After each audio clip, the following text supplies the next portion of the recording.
여호와의 성전에서라는 제목입니다. 여러분들이 본문에서 보았듯이 여호와의 성전에서 샘이 흘러나와서 시딘 골짜기에 되리라 하는 말씀인데요. 시딘 골짜기는 이스라엘 백성들이 모여서 성전에는 사는 곳에 이제 그 흐르는 샘물을 말합니다. 그래서 하나님의 그러한 축복이 이제 여호와의 성전에서부터 이루어지는 것을 이제 얘기하고 있습니다. 그래서 여호와의 성전에서라는 제목입니다. 서로 전후좌우 간에 인사하기 바랍니다. 주님의 복을 받는 성도가 됩시다.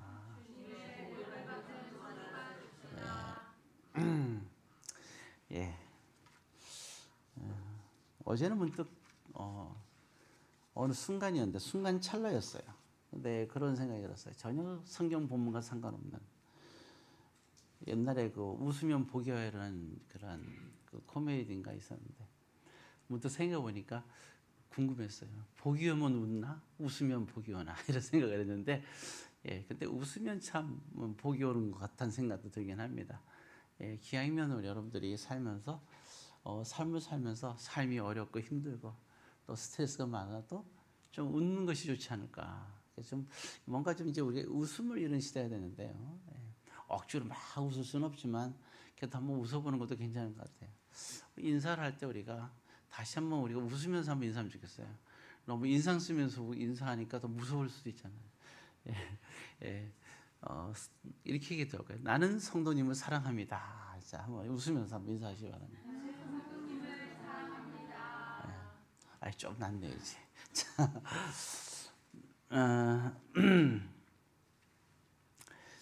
오늘 그 요엘서 말씀을 보겠는데요. 그래서 뭐 1장, 2장, 3장의 내용을 가지고 이제 살펴볼 수 있길 바라는데요. 사실은 뭐 그 지난번에도 잠깐 얘기를 했지만 오늘도 좀 아무래도 얘기를 해야 될 것 같은데요. 이제 그 이스라엘이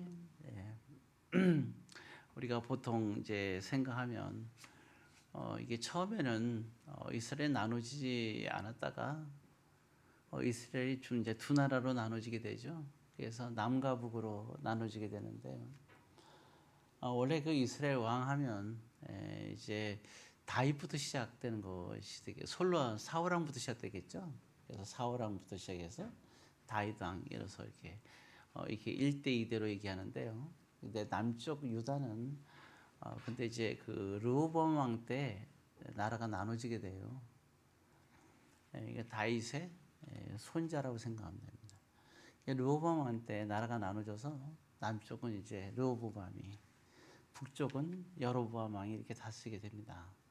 근데 보게 되면 이제 남쪽이 이렇게 갈라지면서 이때부터 이제 일대를 다윗으로 하지 않고 르호보암을 일대로 얘기를 해요. 그래서 르호보암 밑에 왕이 쭉 있는데 그래서 르호보암이 1대, 여호사밧 왕이 등장하는데 그 여호사밧 왕이 4대입니다. 자, 왜 그래서 이 얘기를 하냐면 여호사밧 왕 때 이게 북쪽에 그 왕이 누구냐면 바로 엘리야가 한참 활동하던 시대의 왕 아합 왕이었어요. 그래서 이 그 여호사밧 왕이 그 아합 왕하고 굉장히 친하게 지냈어요. 근데 이때 보면 아합 왕은 어떤 상태였느냐? 우리가 잘 아는 대로 한 여인이 등장하죠. 이세벨이 등장하게 됩니다. 그래도 아합 왕은 또 살다가 이렇게 죽는데 끝까지 안 죽고 계속 지탱하고 있는 사람이 이세벨이에요. 그러니까 그 당시는 또 이세벨의 통치가 좌우하던 시대였습니다. 자, 이제 북쪽은 이제 그런 시대였고 참 오래 살아요 이세벨이. 왕들은 바뀌어도 계속 통치를 하고 있는 거죠. 자, 근데 이제 남쪽에는 아까 여호사밧 얘기했잖아요. 여호사밧은 그래도 나름대로 하나님 보실 때는 뭐 괜찮게 이렇게 살았어요. 근데 여호사밧 왕이 죽고 그 다음 왕이 이제 누구냐면 여호람 왕이라는 사람이 등장해요. 근데 이게 보면 역대기하고 역대기 상하고 열왕기 상하가 이제 역사를 같이 동시에 똑같은 내용으로 이제 내려오는데 이름이 조금씩 달라요. 제가 오늘 얘기하는 거는 역대기에 나오는 왕의 이름으로 여러분들이 이해하면 돼요. 열왕기에 나오는 이름은 비슷한데 조금 차이가 있습니다. 어찌됐든 여호사밧 왕의 그 이제 아들이 왕이 되는데 여호람이에요. 자, 문제는 여기서 이제 진행이 되는 건데, 그 당시에 보면 가장 강성한 나라가 다윗 왕이 굉장히 강성했잖아요. 다윗과 솔로몬 때. 근데 그 다음에 또 강성한 게 어디냐면 북쪽에, 남쪽이 아니라 북쪽에 아합 왕, 그 아버지가 오므리 왕이거든요. 오므리하고 아합 왕 때 굉장히 나라가 강성합니다. 이때 어느 정도로 왕성했냐면 다윗과 솔로몬이 통치했던 그 넓이만큼을 차지해서 통치하니까 그러니까 시키면 아합은 다윗이 큰 통치하니까 솔로몬이 굉장히 인기가 있었죠. 마찬가지로 아버지 오므리 왕이 똑같은 게 북쪽에서 이루어져요. 오므리 왕이 큰 통치를 하니까 이제 아합 왕이 그렇게 이제 솔로몬처럼 이렇게 뭔가 특별한 존재처럼 여겨지는데, 어쨌든 그때 이것을 틈타서 한 여인이 등장하고 도대체 그래서 아합을 그냥 내버려둘 리가 없죠. 그래서 그의 그런 큰 권력을 따라서 이방 여인이 들어오는데 그 여인이 바로 이세벨이었던 거예요. 자, 이렇게 되니까 제가 얘기하냐면 여호사밧의 아들이 여호람이라 했죠. 여호람이 그러면 여호람은 정치 야육이 굉장히 큰 사람이에요. 그 여호람은 그 당시 시대의 우상이 누구였겠어요? 당연히 아합 왕이었습니다. 여호람 왕은 남쪽의 왕이었으면서도 그의 우상이 누구냐? 아합이었어요. 아합 왕이 그의 우상이었던 거예요. 자, 그러니까 이제 근데 그 당시에 그 아합 왕의 아내가 살해살했죠. 이세벨이에요. 그러니까 누구랑 결혼하고 싶었겠어요? 당연히 아합이 우상이었으니까 아합 왕의 딸하고 결혼하고 싶은 게 최상이죠. 그래서 이제 그 아합의 딸하고 결혼하게 되는 거예요. 그 여인의 이름이 바로 그 유명한 아달랴입니다. 여러분 장희빈은 아시지만 아달랴는 모르시죠? 이 아달랴 여인이 장희빈 같은 아주 굉장한 여자입니다. 남쪽에 아달랴가 다 들어와요. 물론 이제 이세벨의 딸이기도 하죠. 그래서 이렇게 들어오니까 여호람은 딱 오니까 뭐든지 뭘 따라합니까? 그러니까 이제 성전도 마찬가지예요. 성전을 어떻게 꾸미느냐? 하나님의 성전이잖아요. 그 성전을 당연히 그 이세벨이 섬기는 바알신을 섬기는 거예요. 그래서 성전에 있는 모든 그러한 재산이잖아요. 재물을 가지고 바알을 위해서 사용을 해요. 그래서 성전도 바알 신전처럼 만들어요. 그러니까 여호람은 정말 보면 뭐예요. 참 다윗이 볼 때는 보지 못하니까 다행이지 봤으면 아마 기가 막히지 않겠어요. 그렇게 하나님의 성전을 사모하며 성전을 그렇게 솔로몬과 함께 아름답게 성전을 전하는데 그 아름다운 성전에 바알을 섬기다니 제정신이 아닌 거죠. 하나님의 성전에 우상이 콱 들어오게 된 거예요. 근데 참 이럴 때 이런 생각을 해봐요. 왜 여호람은 그렇게 우상이 아합이 됐을까? 여호사밧은 그나마 그래도 하나님의 뜻대로 살려고 했는데 뭐가 문제였느냐? 친교가 문제예요. 우상으로 가득 찬 아합 왕과 친교를 하면서 그게 자녀들에게 너무 큰 영향을 주게 된 거죠. 이런 부분이 참 생각하면서 우리가 정말 이게 우리도 그 보면 우리 조상들도 참 지혜롭잖아요.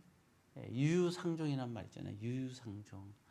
그래서 우리 그러면 그 친구를 보면 그 사람 알 수 있다. 근데 꼭 그런 건 아닌 것 같은데, 근데 그게 상당히 일리가 있어요. 또 금묵자옥이란 말도 있잖아요. 먹물 갖다 이렇게 이제 우리가 갈잖아요. 가게 되면 당연히 먹물이 어떻게 돼요? 내 몸에 묻잖아요. 마찬가지로 우리가 우상을 섬긴 사람하고 가까이 있으면 우리도 그 우상의 섬김이 우리 속에 같이 들어오게 된다는 뜻이거든요. 그건 상당히 일리 있는 얘기고 또 그런 얘기를 한 사람이 참 많아요. 그래서 어쨌든 그런 얘기가 또 성경에도 나와 있어요. 어울릴 자와 어울리지 않을 자, 사업을 해도 할 자와 같이 할 자는 얘기들이 쭉 나옵니다. 그리고 또 노아의 홍수 때도 보게 되면 그러한 이제 우상을 지독히 섬기는 사람들과 또 결혼한 하나님의 사람들이 결혼해서 낳은 자녀들이 네피림인데, 자녀들이 부모들에 의해서 하나님을 섬겨야 되는데 우상에 깊이 빠져 있단 말이죠. 그게 네피림이에요. 그러니까 자녀들이, 우리가 볼 때 우리의 신앙도 중요하지만 우리의 자녀의 신앙이 중요하거든요. 자녀가 신앙의 전승을 해야 되는데 여호사밧의 결정적인 실수는 자녀들에게 신앙의 전승을 줄 수 있는 것을 빼앗아 버린 거죠. 참 그게 슬픈 일이었던 거예요.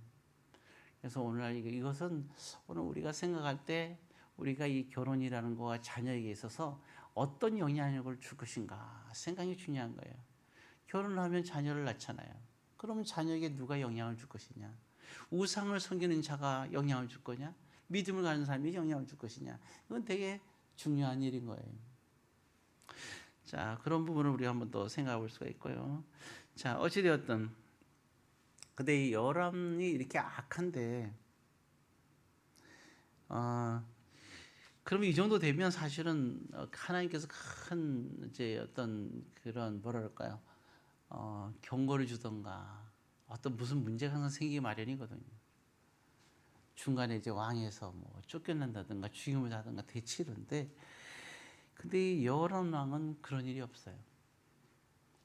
정말 하나님 보실 때 말도 안 되는 그런 악한 행위를 했는데 하나님께서 여호람을 죽이질 않습니다. 근데 그 이유를 이렇게 얘기하고 있어요. 역대하 21장 7절에 보게 되면 이렇게 나와 있습니다. 한번 찾아볼까요? 지금 인들을 이렇게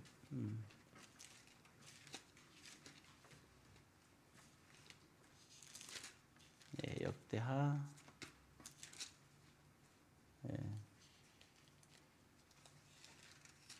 21장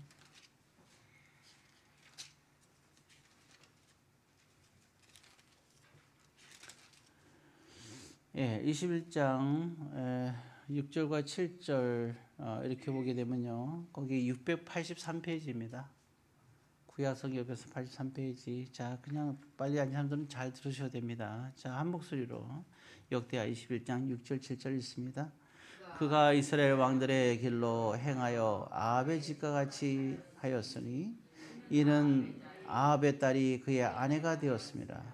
그가 여호와 보시기에 악을 행하였으나 여호와께서 다윗의 집을 멸하기를 즐겨하지 아니하셨음은 이전에 다윗과 더불어 언약을 세우시고 또 다윗과 그의 자손에게 항상 등불을 주겠다고 말씀하셨음이더라.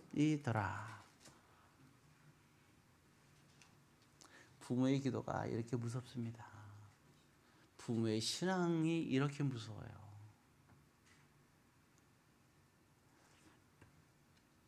한참 뒤잖아요. 다윗의 아들은 솔로몬이잖아요. 그때 손자가 르호보암이고, 그죠? 쭉에서도 그 밑에 있고 그 밑에 있고 그 밑에가 여호사밧이고 그 다음에 여호람, 한참 몇 대까지 내려가잖아요. 7대 8대까지 내려가는데요.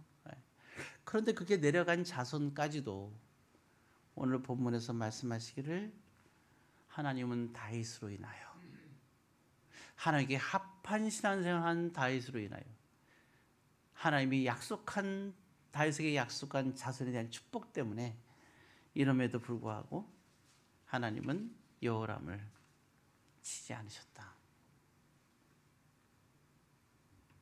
그래서 가장 자손에게 주는 축복이 뭔지 아십니까?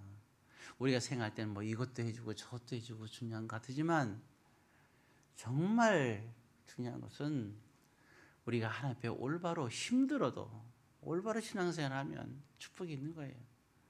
왜 이삭과 야곱이 축복받고 다윗에게 이르기까지 모든 자들이 축복을 받았느냐? 아브라함의 신앙 때문이에요. 믿음의 조상하면 아브라함, 이삭, 야곱이라고 했잖아요. 야곱을 알잖아요. 장자권을 얻기 위해서 아버지를 속이고 형을 속이고 했음에도 불구하고 야곱은 믿음의 조상이 되었어요. 왜요?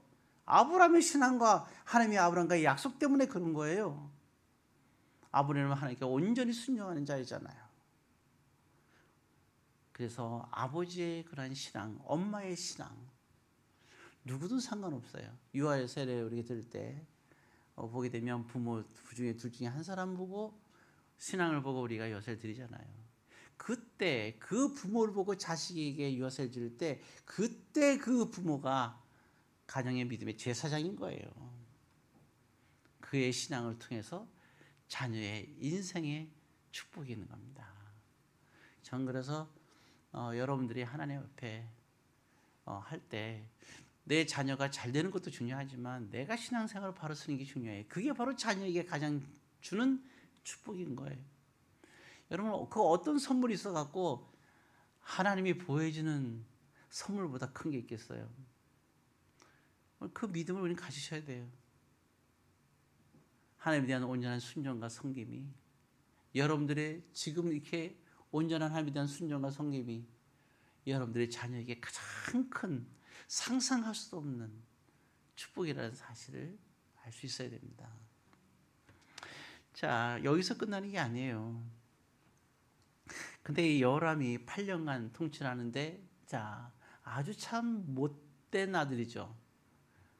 어떻게 보면 이건 미친 거죠. 말이 됩니까? 더군다나 족계가 이 혈통이 다윗의 혈통인데 말이죠. 어떻게 이런 아들이 태어날 수 있습니다. 자, 여호람이 있는데 8년간 통치를 해요. 아달랴라 그랬죠. 근데 사실은 그러다 보니까 여호람은 아달랴에게 꼼짝 못해요. 아달랴에 의해서 사실은 이게 그래도 여호람이 그래도 믿음 있는 사람인데 무슨 어떻게 그 예루살렘 성전에서 바알을 섬기는 쪽으로 이렇게 바꾸겠어요. 안 그래요? 하나님을 섬기는. 근데 그렇게까지 했는데 누구의 영향이었어요? 당연히 아달랴예요. 아달랴. 아합과 이사벨의 딸 아달랴에 의해서 이렇게 된 거예요. 이게 아달랴가 통치를 하는 거예요. 그래서 여호람 8년 동안 통치 기간에 아달랴가 그렇게 한 거예요. 자, 그런데 거기서 또 한 아이가 태어나는데 아하시아라는 아들이 태어납니다. 거기서 아하시아 태어나는데 아하시아는 아버지를 따라 생해요. 여호람을 땅에서 하나님이 더 이상 참지 못해요. 그래서 아하시아가 이제 그때 북쪽과 이스라엘 두 왕이 있었는데 두 왕 다 죽어요. 예후라는 사람에 의해서 죽게 됩니다.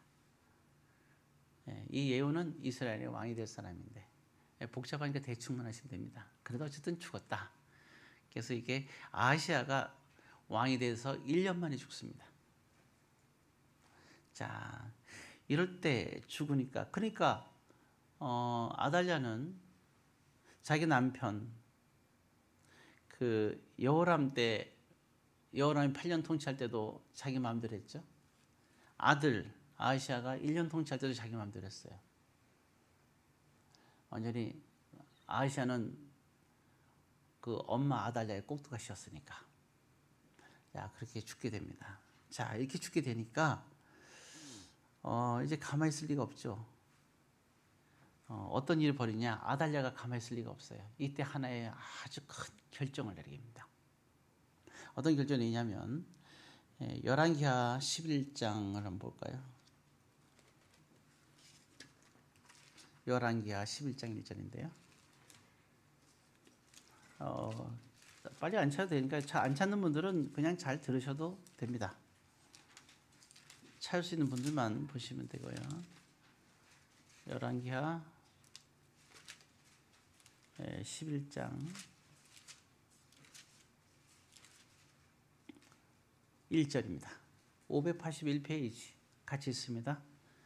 아하시아의 어머니 아달랴가 그의 아들이 죽은 것을 보고 일어나 왕의 자손을 모두 멸절하였으나 2절 요람 왕의 딸 아하시아의 누이 여호세바가 아하시아 아들 요아스를 왕자들이 죽임을 당하는 중에서 빼내어 그와 그의 유모를 침실에 숨겨 아달랴를 피하여 죽임을 당하지 아니하게 한지라. 이렇게 나왔죠. 예, 이 얘기가 뭔 얘기냐면 아달랴가 자기 남편이 죽고 그 아들 아시아가 이제 왕이 돼서 1년 만에 죽었다 그랬죠. 이때 딱 죽으니까 아달랴가 무슨 생각을 하느냐? 여러분 생각해보세요. 이건 신들의 전쟁이에요. 이세벨은 누구의 종이에요? 바알 신의 종이에요. 다윗은 누구의 종이에요? 하나님의 종이고 자녀예요. 신들의 싸움이에요. 아달랴는 이세벨의 딸이에요. 바알의 종이에요. 그래서 어떻게 하느냐, 유대 땅에 와서. 예, 아브라함부터 쭉 아브라함의 피로 이렇게 내려와서 그 다음에 그 피가 정말 쭉 내려와서 다윗에게까지 이어서 내려오고 그 피가 예수 그리스도까지 가잖아요. 이 혈통을 끊으려고 하는 거예요. 그래서 다윗의 혈통을 끊는 거예요. 여러분 마태복음 1장 1절에 뭐라 넣었어요? 아브라함과 누구의 자손? 다윗의 자손, 예수 그리스도의 세계라. 아브라함서부터 시적인 피로서 그 다음에 다윗, 예수 그리스도의 계보라고 마태복음 1장 1절에 나오면서 족보가 나와요. 아브라함은 이삭을 낳고 이삭은 야곱을 낳고 나오잖아요. 유다는 다말에서 베레스와 세라를 낳고 쫙 나오는 거예요. 그렇죠?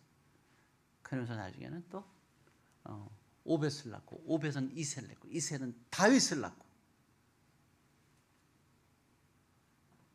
그리고 쭉 이어서 그 혈통에서 나시니가 예수 그리스도시라 나거든요.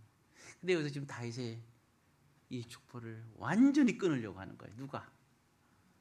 아달랴가 완전히 하나님의 그러한 종들을 싹 죽이려고 그런 거예요. 다윗의 혈통이 끊어질 뻔했어요. 기가 막히지 않아요?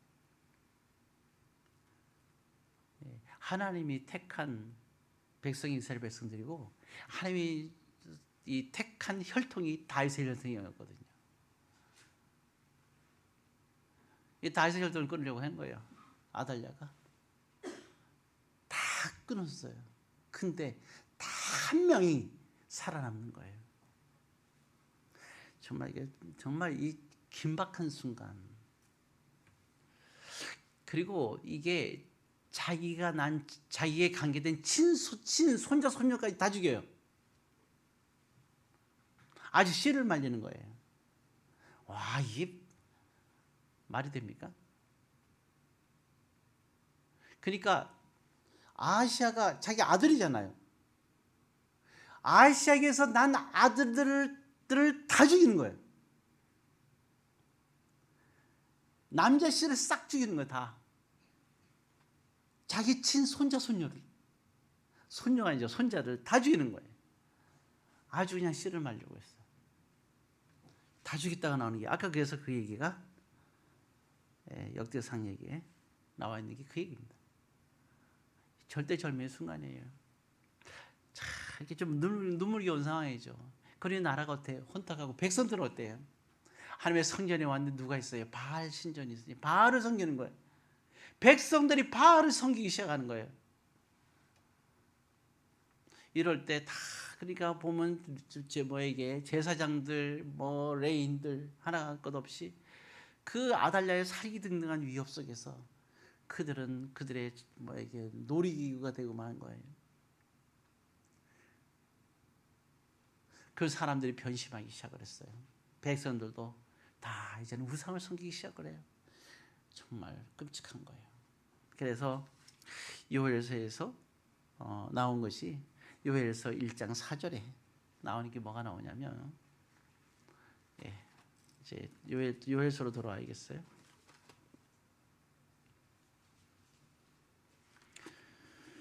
네, 요엘서 1장 4절 1269페이지 읽습니다. 팥중이가 남긴 것을 메뚜기가 먹고 메뚜기가 남긴 것을 누치가 먹고 누치가 난 것을 황충이 먹었도다. 하나님의 그런 징계가 뭐예요? 메뚜기입니다. 그래서 거기 보게 되면 메뚜기에게 재앙이 나오면서 뭐로 나오냐면요. 거기 16절에 보게 되면 이로 인하여 어떤 일이 벌어져요? 16절 읽어보겠습니다. 먹을 것이 우리 눈앞에 끊어지지 아니하였느냐. 기쁨과 즐거움이 우리 하나님의 성전에서 끊어지지 아니하니. 하나님의 성전에서 끊어진 거예요. 하나님의 성전이 더러우셨단 말이죠. 어떻게 거기서 바알을 여호와 이름이 불리키지 않고 바알의 이름이 불리킨단 말입니까?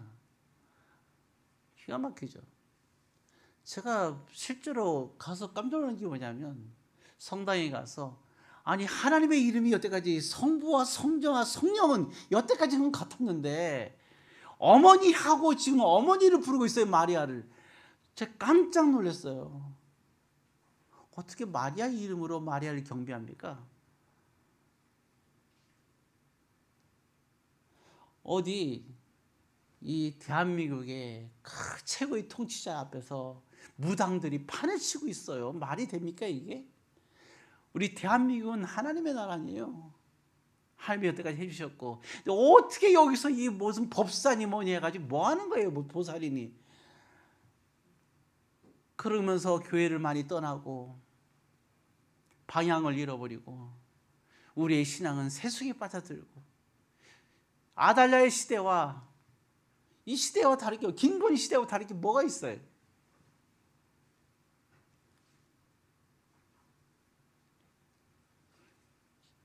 역사의 수레바퀴는 이렇게 계속 돌아가고 있는 거예요.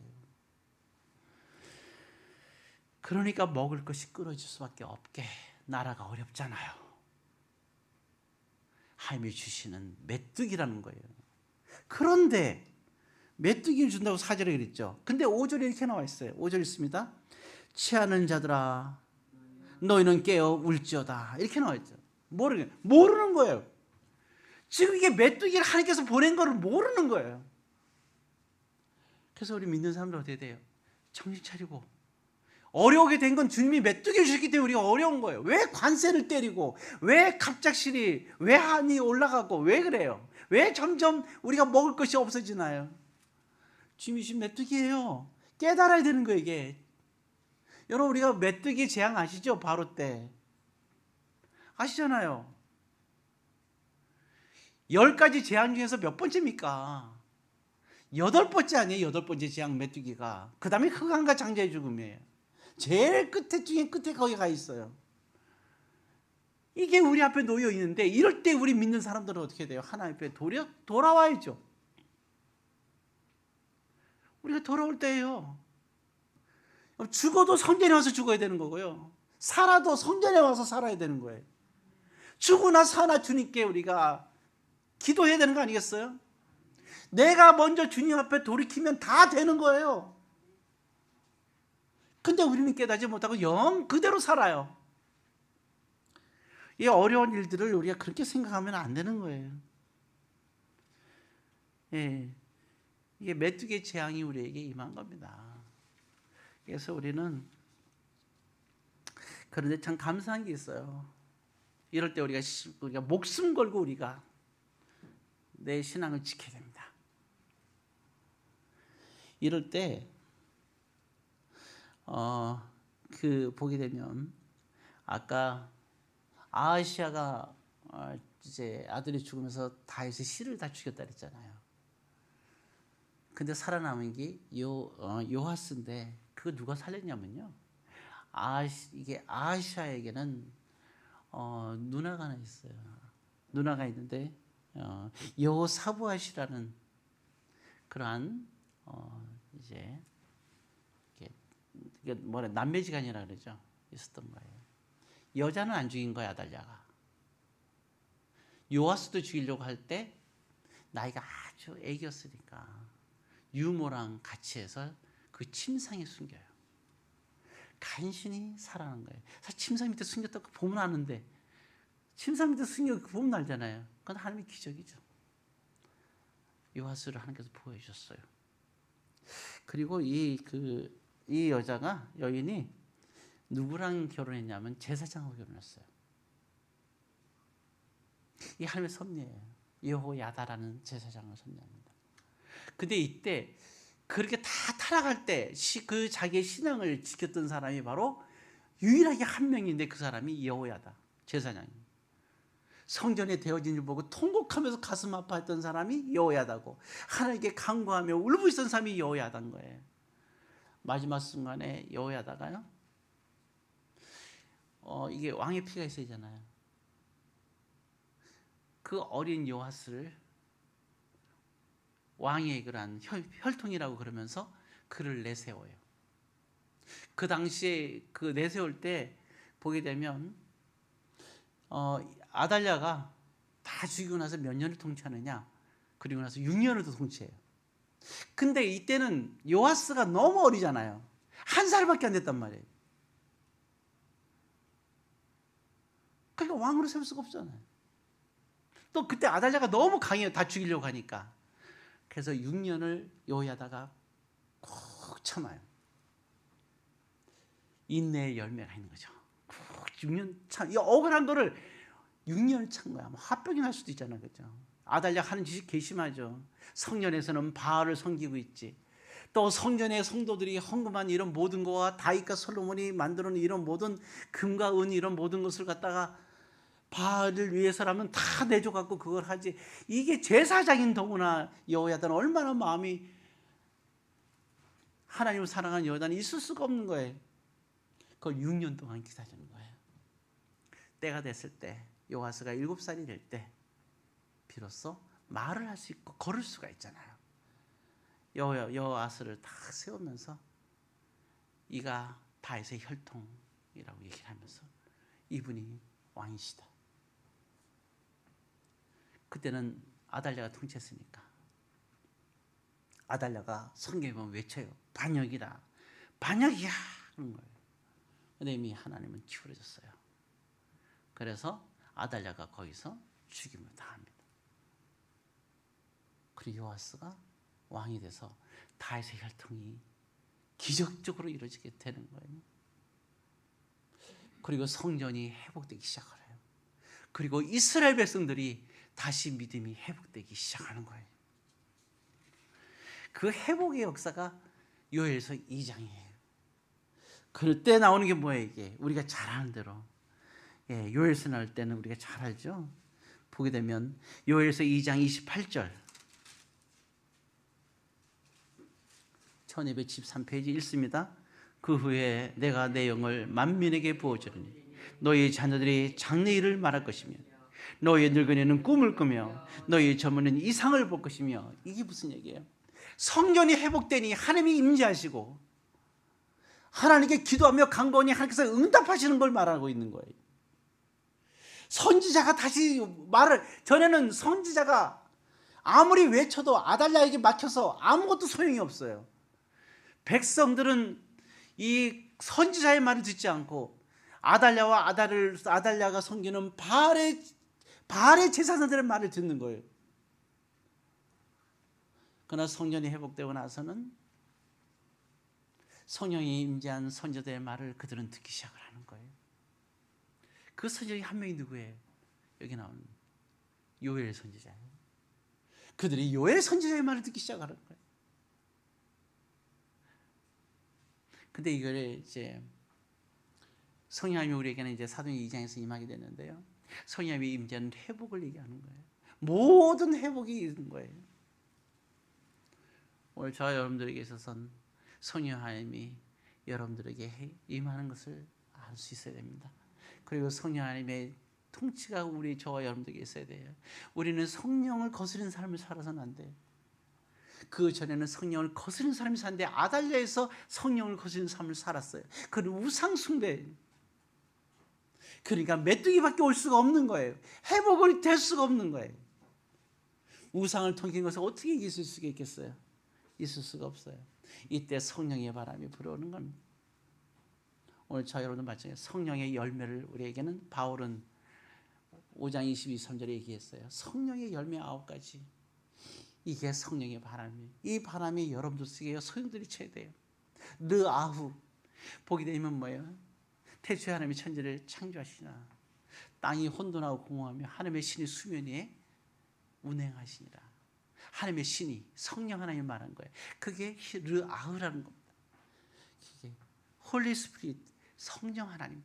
그게 강력하게 큰 폭풍처럼 루에드스 그런 거예요. 어마어마한 폭풍처럼 이 지구촌을 강하게 혼돈 속에 강하게 너무너무 강하게 회오리치고 있는 거예요. 마치 큰 아주 닭이 어미닭이 이 달걀을 품고 있듯이 큰 회오리 속에 있는 거예요. 거기에서 병아리가 다시 나오듯이 거기에서 하나님의 역사가 나타나서 그 속에서 세상의 빛이 창조되고 그 속에서 육지의 바다가 갈라지고 그 성령의 충만함 속에서 식물이 생기고 짐승이 생기고 저와 여러분들이 탄생하는 성령의 역사 속에서 그 성령 하나님이 오늘 저와 여러분 속에 있는 거예요. 그 성의 9가지 열매가 우리 속에서 있는 거예요. 외아리치고 있는 거고 이 속에서 강한 태풍처럼 이 9가지 성령의 역사가 우리 속에 흘러야 돼. 강하게 흘러야 됩니다. 이 흐름 속에서 우리는 살아가야 되는 거예요. 이 흐름 속에서 살아간다면 강하고 담대하셔도 돼요. 이게 회복의 출발이고 시작인 거예요. 하나님 나라를 볼 수 있는 자, 성령 하나님의 9가지 열매를 보면 알 수 있는 거예요. 나의 계명을 지키는 자라 나를 사랑하는 자라고 했습니다. 오늘 여러분들에게 회복이기도 바랍니다. 그래서 마지막 결론으로 2장 19절에 주님께서는 이렇게 말씀하셨어요. 19절 있습니다. 여호와께서 그들에게 응답하여 이르시기를 내가 너희에게 곡식과 새 포도주와 기름을 주리니 너희가 이로 말미암아 흡족하리라. 내가 다시는 너희가 나라들 가운데서 욕을 당하지 않게 할 것이며 무지개의 언약을 다시 한번 주시는 거예요. 이 언약이 여러분에게 다 임하시기를 주의 이름으로 권면드립니다.